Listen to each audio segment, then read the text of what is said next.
Jadi sekedar info, sampah kita itu per harinya 175.000 ton, Pak Arif. Yes, dan itu kalau misalnya secara visual nih digabungin di satu tempat itu bisa nutupin Gelora Bung Karno sama Monas dalam waktu yang sama setiap hari. Jadi kalau 30 hari berarti kita butuh 30 Monas GBK ditumpuk.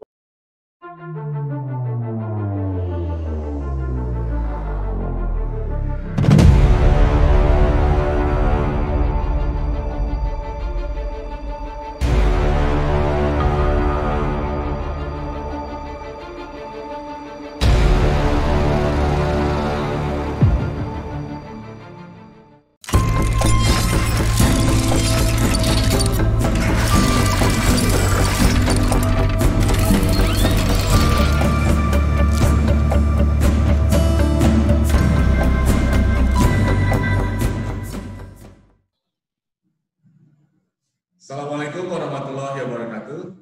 Waalaikumsalam warahmatullahi wabarakatuh.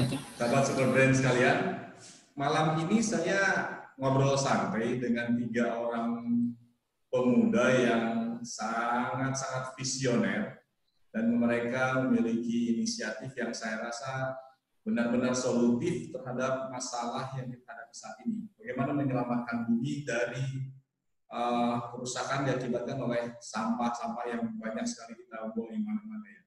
Padahal pemerintah sangat gencar untuk memprogramkan 3R, reuse, reduce, dan recycle.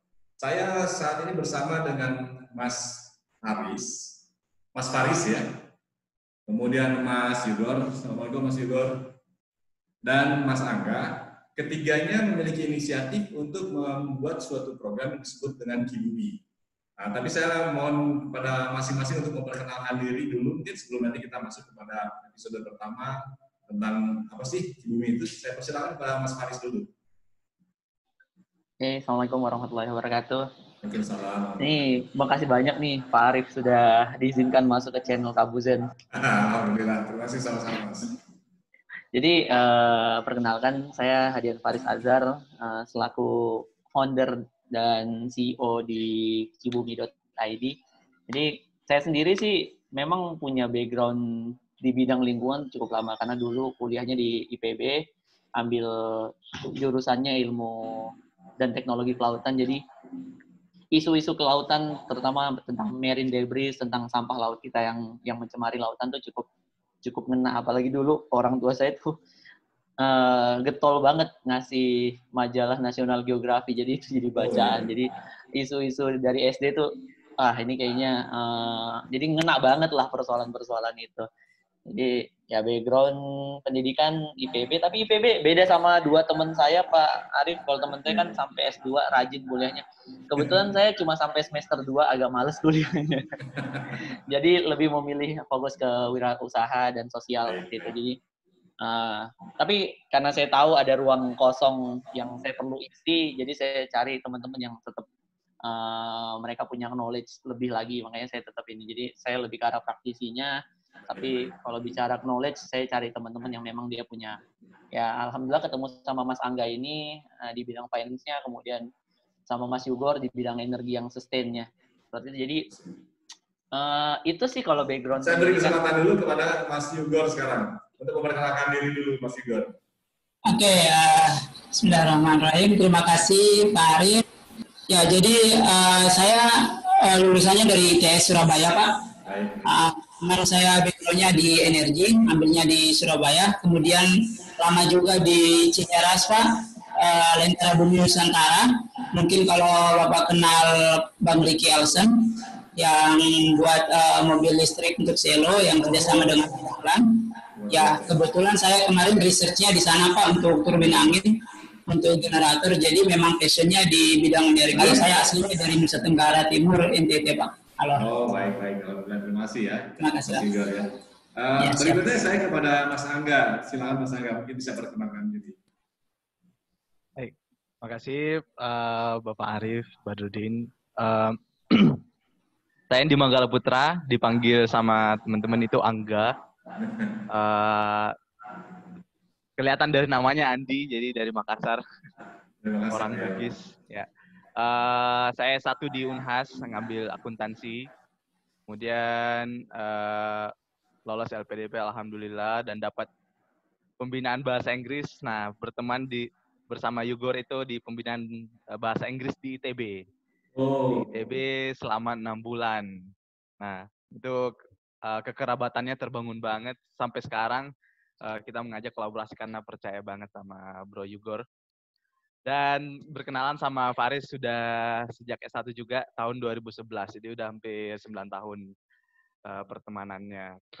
Dan sering membahas masalah bisnis. Dan sebelum berangkat pun kemudian kita sering berdiskusi tentang apa kira-kira kontribusi yang bisa diberikan kepada masyarakat. Dan melanjutkan S2 alhamdulillah di University of Nottingham di Inggris, ngambil Accounting and Finance. Dan memang passionnya ya sekitar finance gitu, dan pelaporan keuangan, merancang strategi keuangan perusahaan dan seterusnya. Yang kemudian kita melihat bahwa kalau kita mau berbisnis dan berkontribusi pada masyarakat dalam bentuk sociopreneurship, kita butuh yang namanya sustainable secara finance, dan saya membantu di situ menjembatani dari visi-visi Kibumi. Baik, terima kasih Mas Angga, Mas Faris, Mas Yugor untuk perkenalannya. Nah, berikutnya ini untuk episode pertama ini saya ingin mengetahui lebih jauh tentang inisiatif Kibumi ini sebenarnya awal mulanya seperti apa ya? Idenya sebenarnya ke arah gimana sih supaya kita bisa bikin cara hidup manusia ini bisa sustainable, bisa berkelanjutan, supaya kemudian cara hidup manusia ini kita nggak ngerusak bumi, ya kan? Karena selama ini kan kalau kita dengar beritanya Elon Musk atau Amazon, mereka bikin proyek luar angkasa supaya bisa tinggal di Mars, supaya bisa tinggal di bulan. Saya pikir kalau misalnya cara hidup kita di bumi kita bawa ke Mars, kita bawa ke bulan, nanti rusak juga itu planet, ya kan? Akhirnya rusak, kita cari planet lain. Artinya dari situ kemudian kita coba masuk awalnya bukan di sampah, Pak Arif, lebih ke arah energi. Jadi waktu itu karena kita kenal sama Mas Ricky Elson, yang kebetulan juga gurunya Mas Yugor. Nah, Mas Ricky Elson ini kan memang praktisi di bidang energi terbarukan, terutama turbin angin. Jadi dari situ saya kepikiran gimana sih supaya kemudian akses terhadap turbin angin ini bisa lebih dijangkau oleh masyarakat luas. Jadi awalnya di situ. Akhirnya kita bikinlah tadi disebut oleh Mas Angga energi untuk negeri. Jadi kita pengen bikin sebuah platform investasi di bidang energi terbarukan. Jadi siapapun yang mau investasi bisa, tapi untuk proyek energi terbarukan. Nah, tapi kendalanya kita udah ngobrol sama Bang Ricky Elson, ternyata memang secara regulasi masih sangat sulit untuk kemudian kita bisa masuk situ. Akhirnya kita cobalah cari brainstorming lagi, apa sih yang kemudian dampaknya sangat besar selain energi dan juga langsung dirasakan oleh masyarakat. Oh, ternyata tadi sampah, ya kan. Kita masih banyak, dan itu juga bermasalah, ya kan. Kenapa nggak sampah domestik dulu? Akhirnya saya coba tanya sama teman-teman asosiasi industri waktu itu. Ada namanya Bu Christine, beliau ini ketua asosiasi daur ulang plastik Indonesia. Saya tanya, Bu Christine, kenapa sih nggak ngambil sampah alasannya domestik? Karena sampah domestik kita itu sulit diakses. Karena pertama, masyarakat kita itu pola hidupnya masih nyatuin sampah, masih ngegabung sampah.